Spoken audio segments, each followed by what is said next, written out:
What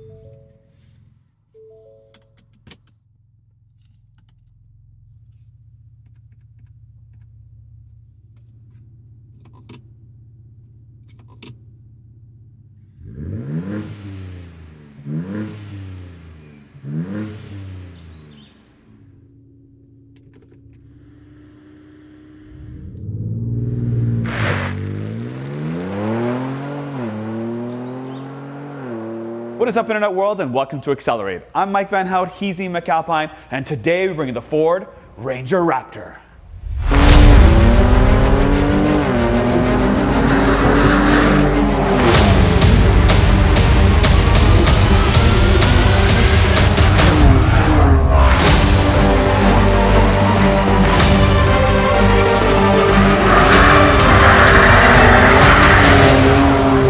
Welcome to one of the most popular trucks in Australia, as well as South Africa. The Baby Raptor, on our baby channel. And if you're new to our channel, please go ahead and subscribe. It looks like this when you type in Accelerate, and hopefully in the future, we'll get one more plaque on this side when we hit 1 million subs. But thanks to you, we're closer to 500,000 than we are to 0. So welcome to our channel, and welcome Baby Raptor to the studio. Trucks have gotten larger over the years, and now the Maverick is what the old Ranger used to be like. The Ranger has been upgraded and upsized to the F-150 size, and the F-150 is pretty much now a Super Duty. It is massive. Everything's got bigger and bigger and bigger, including the price. Think about this, the old F-150 Raptor in 2015 cost less money than this does in 2024. Now with that said, the price isn't that bad. It has one number, which is pretty straightforward. It's $57,215. There's a couple of driblets of options you can buy with your Ranger Raptor, the paint being one of them, the Raptor graphics in the back, these beadlock wheels, a touchpad on the driver's side, and a spray-on bed liner. But this one doesn't have it.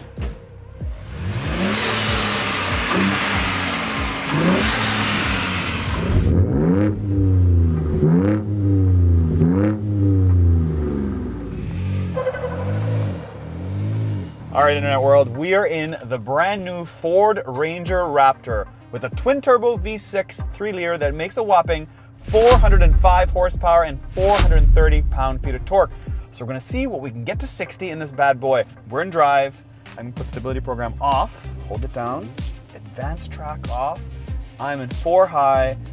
I will rev this thing and see. What do we got? We're almost there. We're almost there. 6.11. Now you know what? It's probably because I'm in the car. All right, Ian, get out. We're gonna launch this thing without you. 200 pounds less, guys. You calling me fat? I'm calling you 200 pounds. Okay. I'm 181. Advanced track off. I'm gonna put the Baja on here and a foot on the ground. Come on, and go. There we go. What do we got? And 5.85. Yes. Aha. Ian actually does slow me down. That is very, not weird, but it seems like a lot to be slowed down for. 5.85. I knew it. I was like, this car, there's no way this is not capable of the 5 seconds.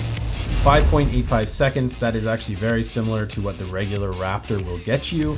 However, if you're getting the Raptor R, which we got to review a couple months ago, that will hit 60 miles an hour in 3.97 seconds, which is absolutely mind-boggling.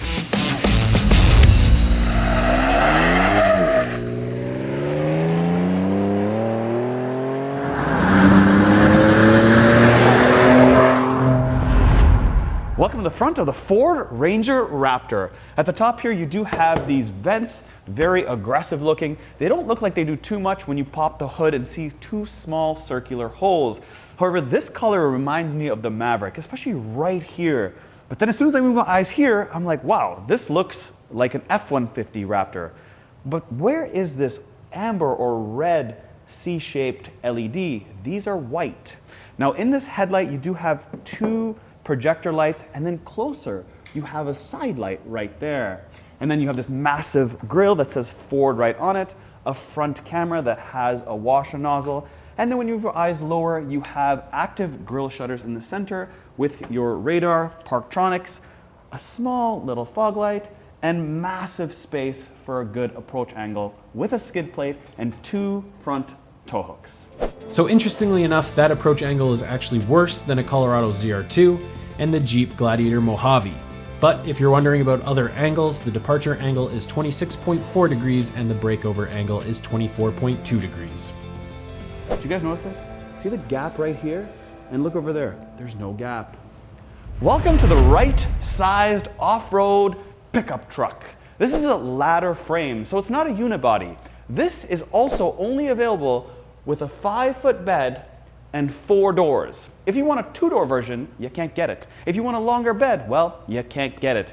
This is the way it comes, so take it or leave it. You get Fox 2.5-inch shocks that have an internal bypass system.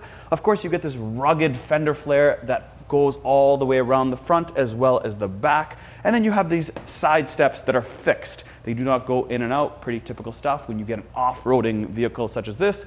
Then you get this decorative side vent, a 360 camera in your painted mirror cap, obviously with an LED signal light in it. When the key's in your pocket, you can walk up to the front doors only, touch the handle, it will lock. Then moving on the back here, you will see on your side step, you have Raptor right there. And of course, you have a lot of these stickers.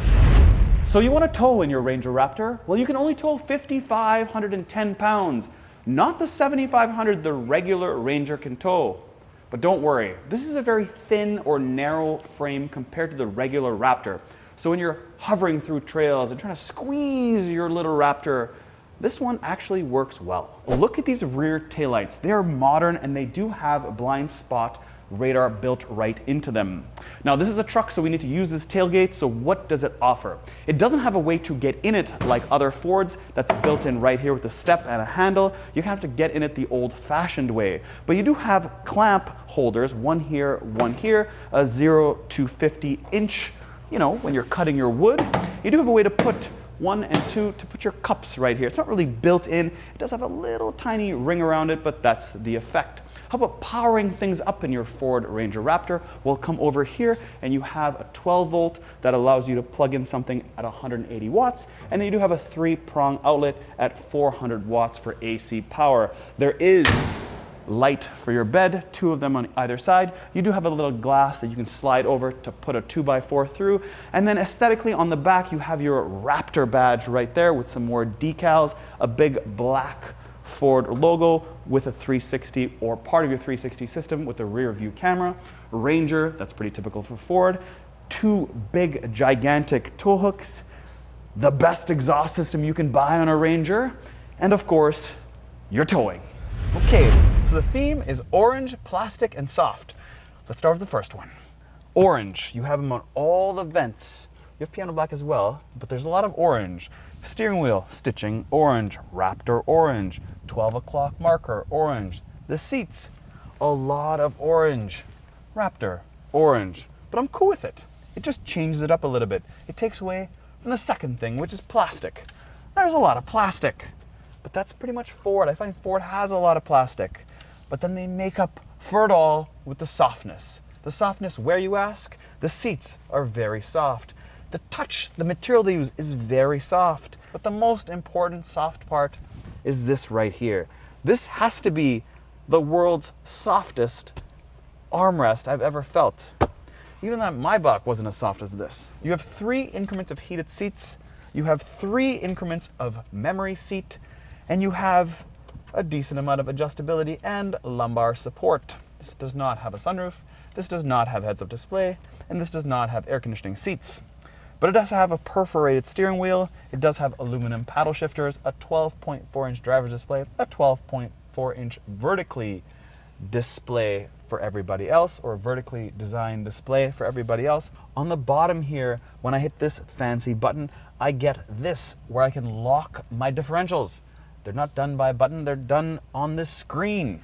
I do have 12 speakers on my Bang & Olufsen. I do have a way to control my trailer braking, and I do have a way to adjust my HVAC that are physical buttons. I do have a wireless charger. I do have USB and USB-C, and I also have 2 decent-sized cup holders, the weirdest shifter on the planet with an M on the side, electromechanical parking brake, a way to adjust all my drive mode, and of course my terrain modes. And if you don't know what they are, let's walk through them. When I shift this thing all the way to the left, which is pretty cheap and tacky, I do have, hold on, I have slippery, then I have tow haul, then I have sport, normal, off-road, Baja, rock crawl, and back to tow haul. Here are 3 final things about the interior. Hit this button, it opens up your upper glove box in an aggressive fashion. Then you have 6 auxiliary buttons to put any sort of aftermarket stuff you want to put on your Ranger Raptor. And then you have this R button on the steering wheel that adjusts a custom mode, especially for you. Let's show you what's underneath this back bench. I lift this little handle up and voila, I have 2 storage compartments. One is a little bit smaller than the other because it has all your tools if you do get a flat tire. Now, putting this back down again, really soft leather, just like the front seats, and jumping inside is a breeze. Let me close the door and show you what this 5'9" guy has for headroom. A decent amount. Really comfortable seats in the back of this thing, that is for sure. Now, as far as connecting or connectivity when it comes to charging, I do have a USB and a USB-C, a decent space to put sort of cell phones in there. There are no vents back here though. I have noticed that. There are 2 cup holders and again, more orange to match the front. But if you're worried or concerned about build quality, I will say there's nothing really to be too concerned about with the exception of these seats, because when you sit back here, you can see how some of the stitching is coming apart and some of the leather's not tucked deep enough around these plastic pieces. It kind of reminds me of Land Rover about 15 years ago. Exactly the same sort of stitching. I just don't know why it doesn't align perfectly. Like, look at the stitching up here and then look with the seam here. There are 2 separate angles. Just really strange for a company as big as Ford. Okay, so Ian has had this car pretty much all week. Yes. People don't know this, but Ian loves Fords. Actually, he grew up with a Ford. Matter of fact, the only cars he's ever had in his life were Fords. Fords, yeah. 2 models. One is the first 2 cars I ever had were Ford Focuses. For clarification, my dad worked for Ford. Correct. So we always had Fords. So if you guys are part of the A plan from Ford, please comment below with your 40% off coupon. Maybe we can use it on this. We should get a sponsor like other sponsors. Be like, hey, for 20% off this car, please use the link in the comments below. Maybe we can do that with Hyundais since they're selling on Amazon now. Perfect. Amazon affiliate link. Yes, with use our Amazon affiliate link. So it makes 405 horsepower and 430 pound-feet of torque. A little bit less horsepower than the Bronco Raptor, just because of the way the pipes are. They're a little bit longer on the Ranger. And $35,000 cheaper. True. Okay, so we didn't have a chance to actually off-road the Ranger Raptor when we had it, so let's go over some of those technical off-roady bits.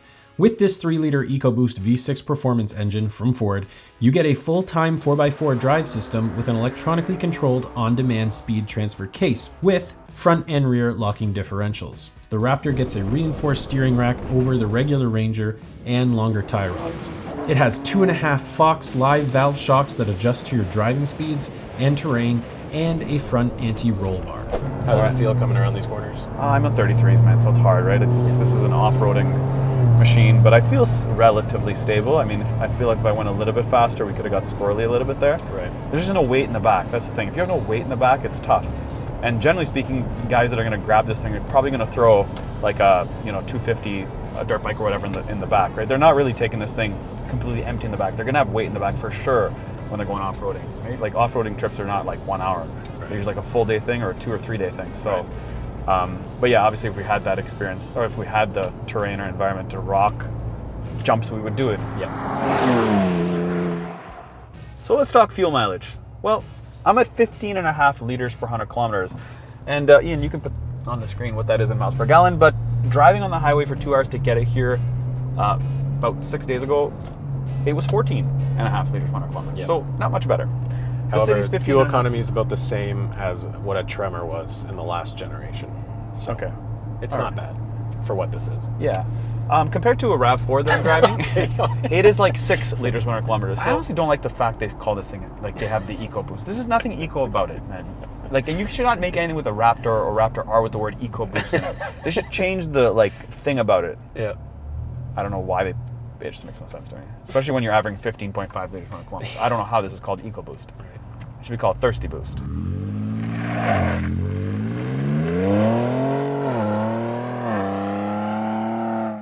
Sounds good outside, right? It does sound good outside. Sounds really good outside. Yeah, And yeah, here it seems like it's amplified It a little seems bit. a little fake sounding inside, which is weird because it does sound good outside. It sounds really good outside, yeah. Yeah. Feels good. It definitely feels obviously smaller than an F-150, but it feels like the right size. Yeah. They have right-sized this thing. So, best parts about this car, steering wheel. Steering wheel's dope. It looks pretty awesome. I love the paddle shifters. They are real steel, not Exactly. aluminum. Sure. Yep. Seats, I find, are quite comfy. I think Yep. they're You sweat a really lot. good. You sweat a lot. They do not yes. breathe whatsoever. Yeah, so if you're looking to lose water weight, Yep. great car. Exactly. The armrest is very soft. Oh, yeah. I was Very soft. This However, if my hand's here, okay. try to change the drive mode without touching me. Well, first of all, why would I touch you? Well, try to change the drive mode without touching me. Well, I'd hope that you can get the passenger to touch you. What? I'm Whatever. just saying, when you got to change the drive mode, you got to push But the passenger away. Oh, I see. You know what I mean? But It's yeah, kind of in a weird spot. yeah, but I guess you just put it in. You put it in, whatever, normal or Even sport. when someone's hand's not here, though, I feel like I'm reaching back. I to just change find that this leather is really nice. It's really like when you get in the car and you touch it, it's nice. When you are in a dealership, for example, environment, you touch it, it's nice. But when you own it, it doesn't breathe at all. It's just like it's not sticky, but it's very thick. It's also the hottest day of life today. It is. But what I do really enjoy about this car is the wastegate on the Boost. I know it's not the interior, and I have ADHD, so I jump around. But the wastegate, when I pin it and I let go, you get this. Yeah, you really hear it.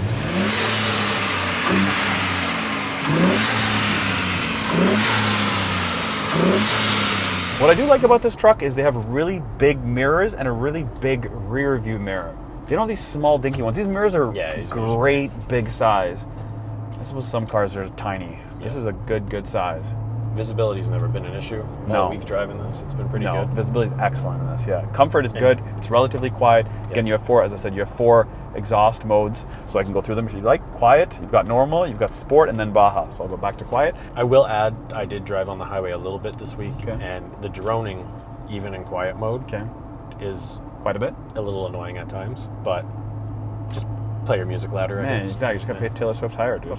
Also, air conditioning. Works very well in here. Okay, that's important to note because this will be in some sort of hot desert at some point in its life. Yeah, that's great. Do you like this gear selector? This gear selector. Yeah, how do you feel about Ooh, terrible. Yeah, it's not good. It's not good at all. I'm always throwing into park instead of reverse. Yes. It just doesn't have the right clickies. And then I hit the M button all the time. Yeah, it's out of nervous habit. Maybe. It's just. Oh my god! I didn't even realize it's an M button. Yeah, I thought it was a shifting button. I thought if you don't want to use your thumb one day, you just use your little finger to move it into gear. Yeah, it's very strange. Why don't you test out the paddle shifters and how responsive they are?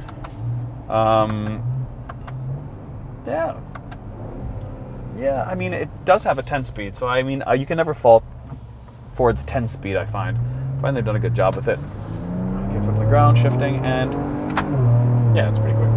Weird. I went to 4 instead of 3, but whatever. So to conclude, the Ranger Raptor is the right size. It can go more places than, say, the Bronco or the F-150 Raptor could go. It's the most affordable option to get you into the Raptor family, as long as they don't get marked up by dealerships. Here in Canada, at about $80,000 with taxes, I don't know what affordability means anymore, but it's still the most affordable Raptor by a long shot. For everyday use, it's pretty easy to get around town. Parking it isn't hard, the ride is actually really, really good, and it's genuinely a very cool truck, and we did enjoy our time with it. Let us know your thoughts on this new Ranger Raptor. Would you buy one, or would you buy the Tacoma instead, or would you not even buy this and just save your pennies and buy the real Raptor, the F-150 Raptor? That's that. From me and Ian, we'll catch you on the next one.